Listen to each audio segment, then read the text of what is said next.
Next, I talked to Sharifa, who owns multiple properties in the city and is also a landlord. She shares the lessons she's learned along the way and how owning property is setting her up for the future.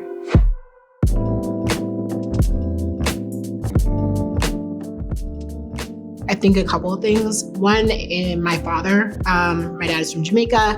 It's very much a cultural thing that you should own homes. And the joke is always like, well, like, why don't you have more homes by now?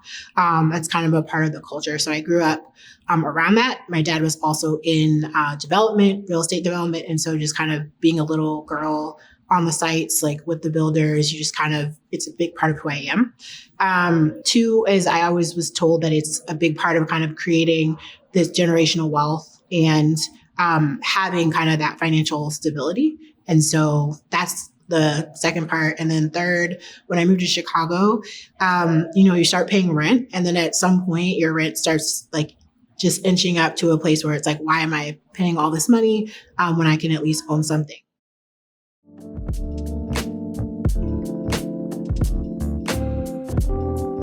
COVID is really what was the trigger for me.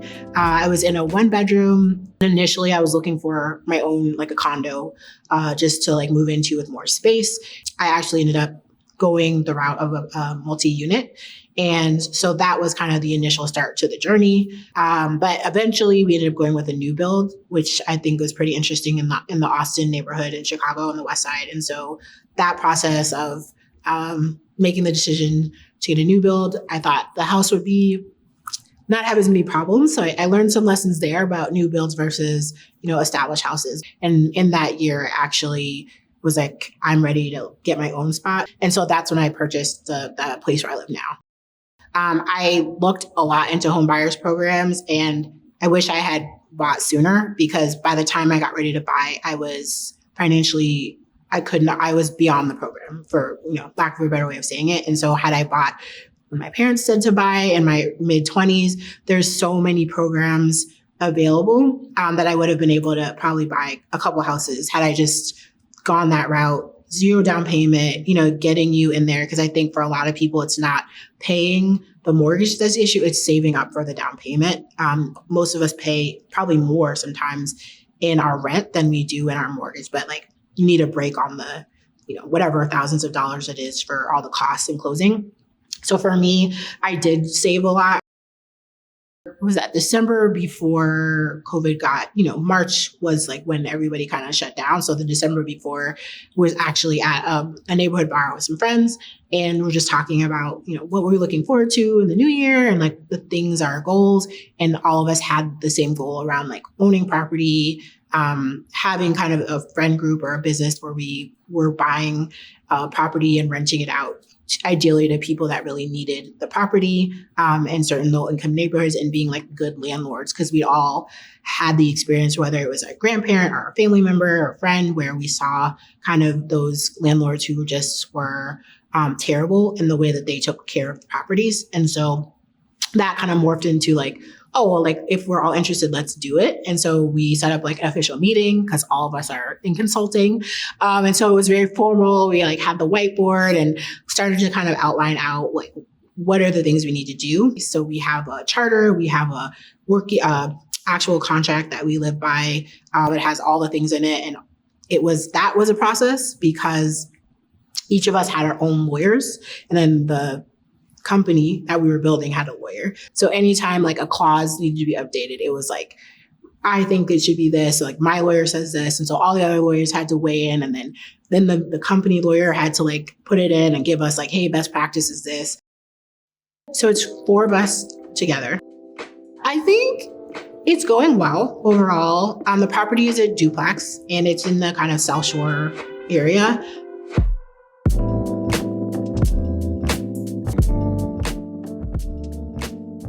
Inspectors are really important.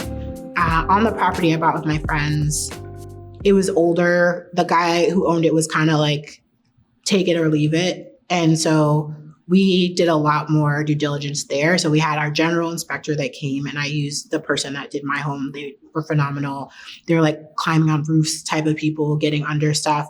So if you have an inspector and you see that they're kind of like halfway doing it. They should be getting in closets, getting on the floor, climbing down. If they're not doing that, then there's no way they can possibly see. And we also had like someone come out for each kind of major thing. So we had someone come out to look at the plumbing, electrical, the basement, the foundation. Ask all the questions. Ask the questions that you don't think are a big deal. Ask questions you do, because once you buy it, it's yours. There's no like sending it back in the first 30 days.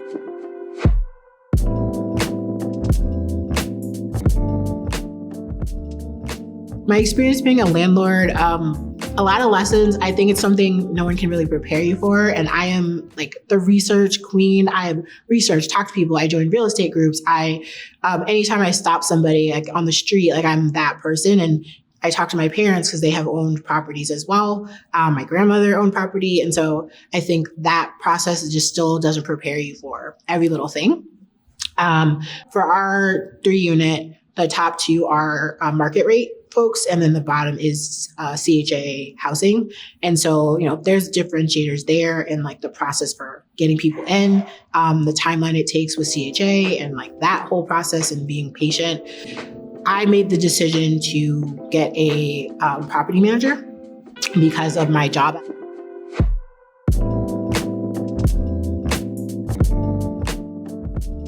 People who own big apartment complexes could just decide tomorrow, like they're going to raise the rent $500, $600. I think that's like outrageous. And so having some sort of grasp on that is important to me.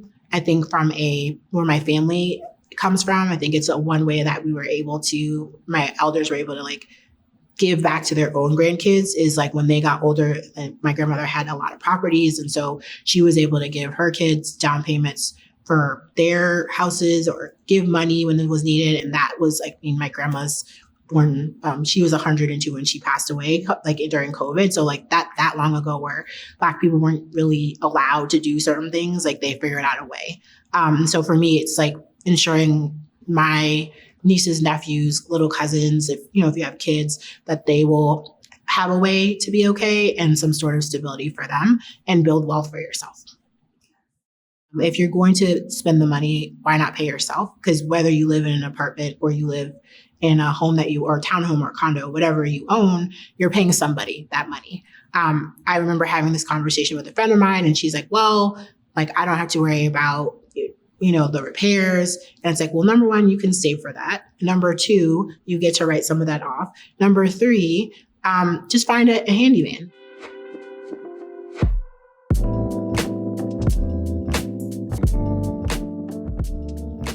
And for me, the genesis of like, for our generation, being able to have a stake in something, I think is super critical, especially for those who are African-American or who have like in this environment, you need to own to ensure that you will have something, right? Like I have seen people give, like their grandparents owned homes, they sold it, and those homes are now worth millions of dollars. In LA, it happened all the time. I have a family in Inglewood, which is similar to the Inglewood here. Traditionally, Black neighborhood was super looked down upon because it there's a direct pathway to the airport there. And now what do? They open SoFi Stadium, where the Rams play. All of that, homes that are literally like shotgun homes, 2 beds, 1 bath, haven't been updated to like 1950, are going for 800, 900, $1 million. That's without any updates. And so think about had you just held on to that, what you would have, like the power of what that would give you. So that's always my plea to people. I'm not saying it's easy. I think one thing that is a deterrent for folks is there are people who do get gifts from their parents. Like most Black and brown people do not have, the person to say, here's $25,000 or $50,000, or I'll pay for this. But I think it's worth saving up for. I am looking, I'm always a dreamer. So I'm like, I want like a 12 unit next time. Because once you get like certain things under your belt, it's like the same, it's going to be work, whether it's 2 units or 12. So like, why not go for something that's going to be more cash flow positive? I feel like anyone can do it if that's an area that you're into, because, my parents would say like, you're working for people, making them money, and like, you're able to problem solve, think through stuff. That is all this is. It's just another form of business, right? And like your clients are your tenants, and, it's same thing. So why not do it for yourself?